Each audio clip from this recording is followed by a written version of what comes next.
The story of New Orleans' Magnolia Projects is a tapestry woven with threads of ambition, tragedy, culture, and survival. To understand how a deadly kingpin rose through its treacherous alleys requires us to first step back into the origins of this iconic project, known in official records as the C.J. Pete housing development, but in popular culture simply as the Magnolia. Built in the early 1940s and expanded in the 50s, Magnolia was a sprawling labyrinth, housing as many as 2,100 residents. Located in uptown Central City within the 11th Ward, surrounded by Louisiana and Washington avenues and sprawling across city blocks, this project became both a home and a battleground for generations of New Orleans families. Decades before tales of the Kingpin echoed in Southern rap and whispered street lore, Magnolia Projects stood as a symbol of public housing's promise.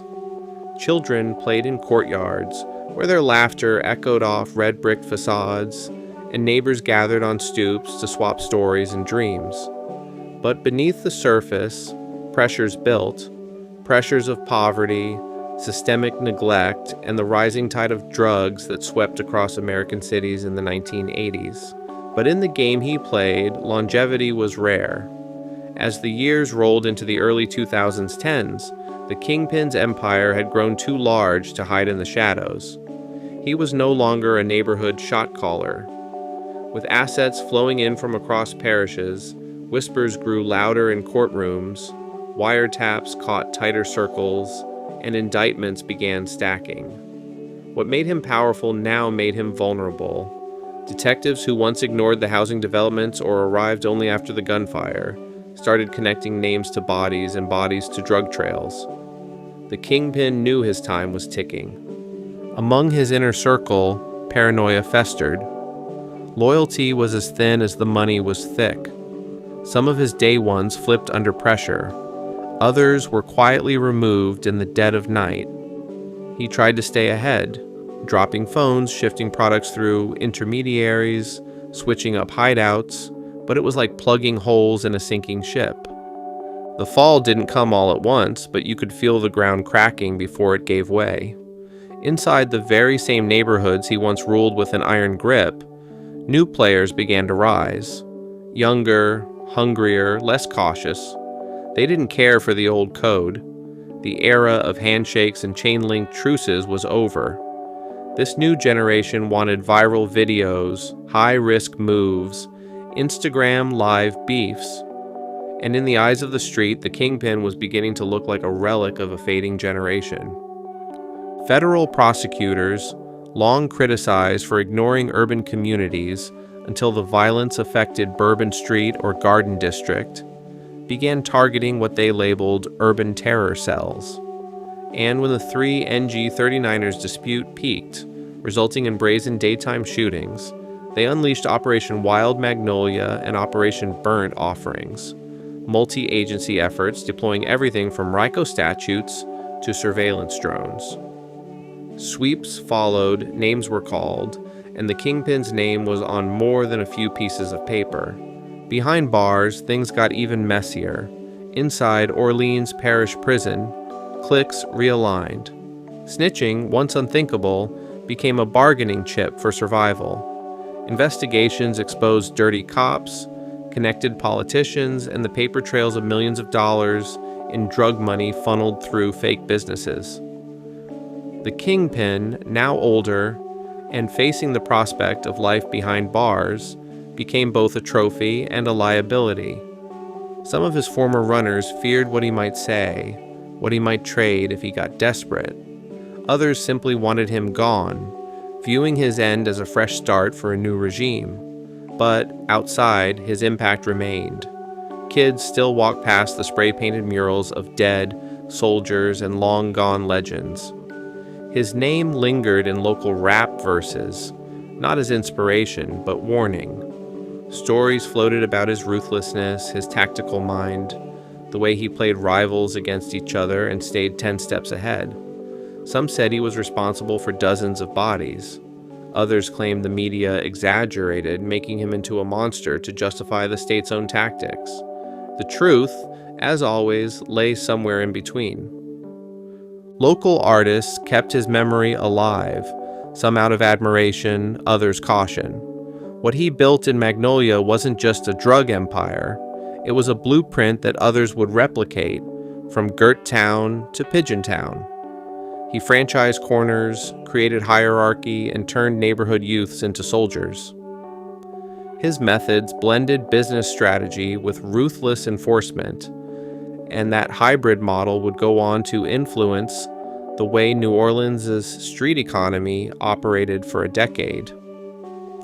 As New Orleans rebuilt from Katrina's devastation and gentrification set in, the absence of the old Magnolia walls didn't erase the culture they bred. The Harmony Oaks development felt sterile to those who remembered the old stomping grounds, but trauma doesn't vanish with construction grants. And so the legacy of men like the Kingpin remained etched in more than just memory. It lived in the tattooed faces of young men still at war. It breathed through community meetings fueled by generational distrust. It pulsed through mixtapes and second-line tributes, echoing with both grief and pride. The Kingpin's downfall reminds us that no amount of fear or control can outlive the weight of truth. His trial was widely covered. Witnesses took the stand under protection. The testimonies were long, contradictory, and explosive. They painted a picture not just of a man, but of a city cornered by circumstance. His lawyers tried to frame him as a product of his environment, someone who rose through survival instinct, not sheer villainy. The prosecution saw it differently. They laid out murder-for-hire plots, manipulation of minors, trafficking records so layered it required multiple agencies just to decode. In the end, he was sentenced to a double life plus 50 years. No parole. He disappeared behind concrete and barbed wire, but his name never really left the streets. Even now, years later, older residents remember him with mixed emotions. Some say he gave back, handed out turkeys on Thanksgiving, funded funerals, helped kids with shoes for the school year. Others curse his name, blaming him for the cycles of death and pain they still endure. Both might be right. In a city like New Orleans, where history is stained with both brilliance and blood, the line between savior and destroyer is often blurred.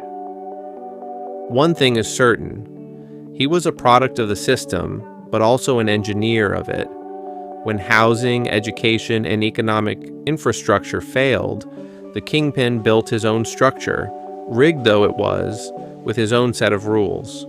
And while the media called him a gangster, a killer, and a menace, the people who knew him saw him for what he was. A flawed leader, forged in fire, equal parts strategic and savage.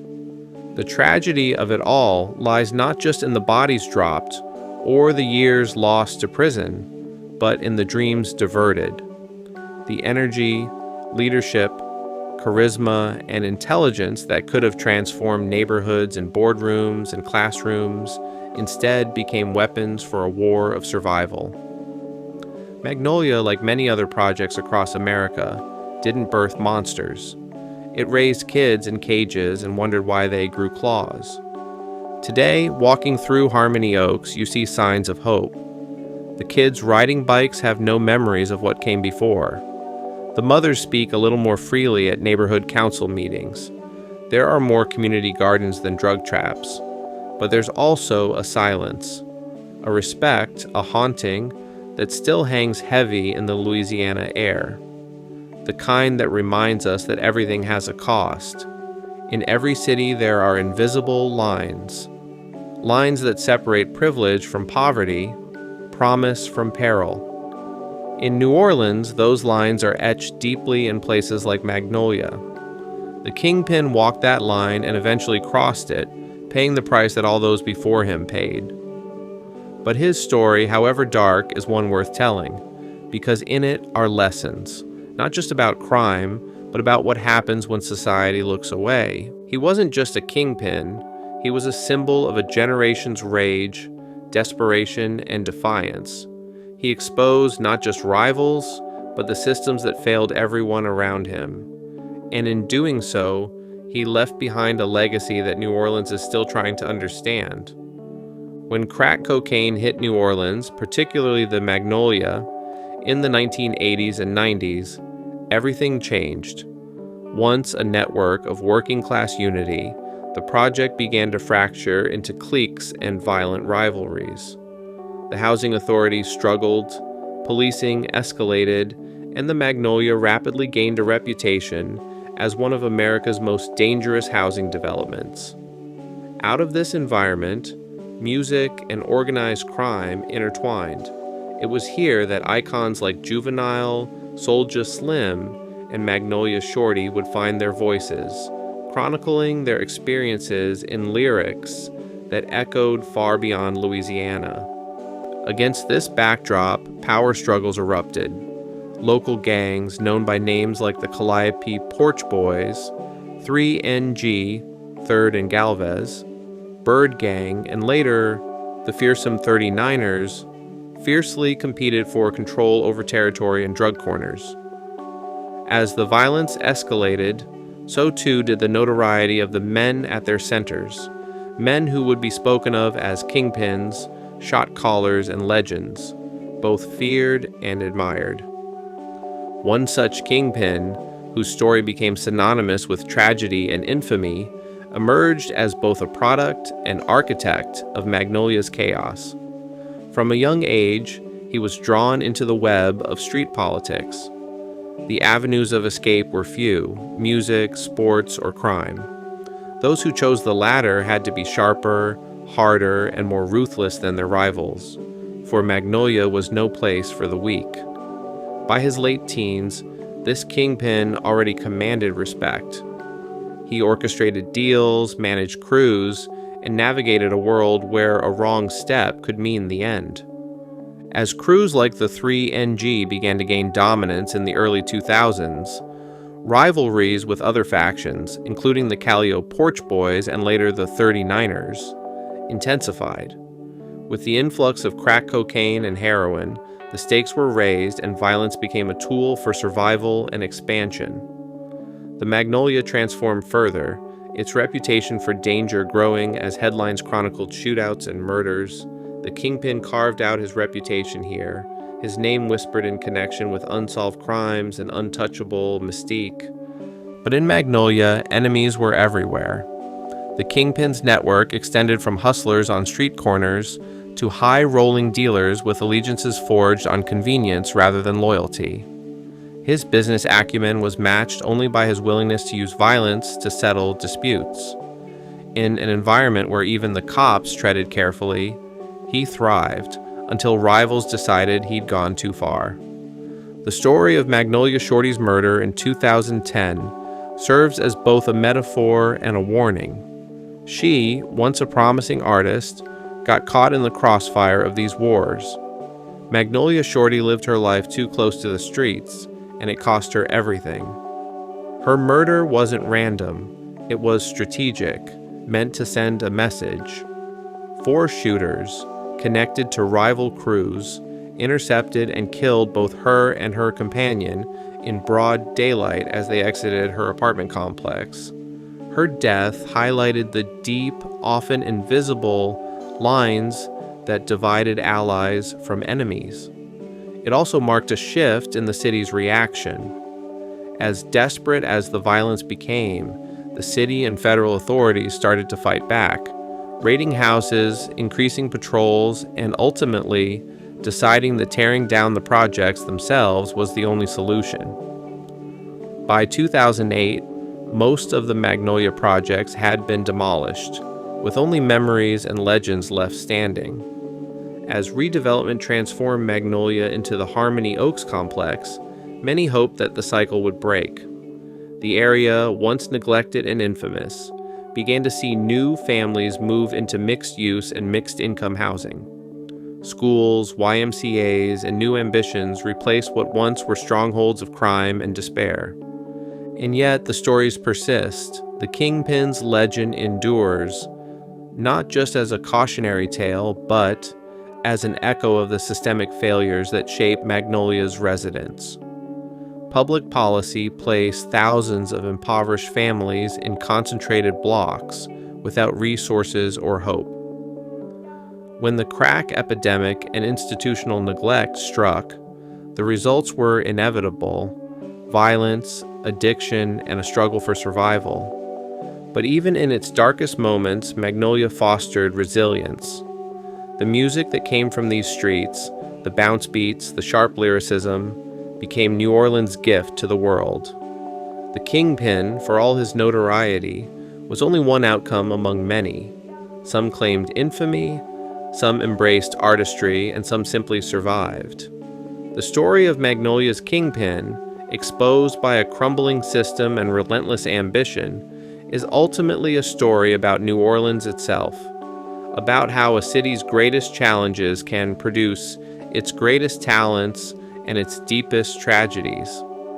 As the years go by, the bricks of Magnolia are gone, but the lessons about community, consequences, and the costs of neglect live on. In remembering the Kingpin's rise and fall, we don't just tell a story about crime, we reflect on a piece of American history, the currents that shape a city, and the irrepressible spirit of those who refuse to be defined by their hardest battles. In the end, the story of the Magnolia Kingpin isn't about glorifying one man. It's about holding a mirror to a reality too many would rather ignore. His life was one of choices, yes, but those choices were shaped by systems built long before he ever touched a corner or bagged a brick.